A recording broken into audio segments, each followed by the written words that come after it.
मंडळी, मी सौ श्रेयसी कर्वे. महारुद्र हनुमान भाग 1. चैत्र शुद्ध पौर्णिमेला हनुमान जयंती आहे.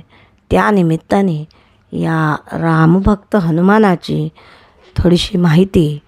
तो बुद्धिमतां वरिष्ठम कसा होता आणि संगीतशास्त्राचा एक प्रमुख प्रवर्तक कसा होता. रामाच्या मूर्तींविषयीची काही माहिती. रामदास स्वामींनी आपल्याला हनुमानाची उपासना का सुरू केली या आणि अशा विषयीची काही माहिती या ऑडिओमधनं आपण घेऊया.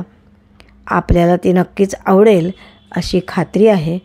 जर आवडली तर आपल्या मित्रमंडळींना, परिचितांना जरूर शेअर करा आणि श्रेयसी कर्वे हा चॅनल सबस्क्राईब करा अशी नम्र विनंती.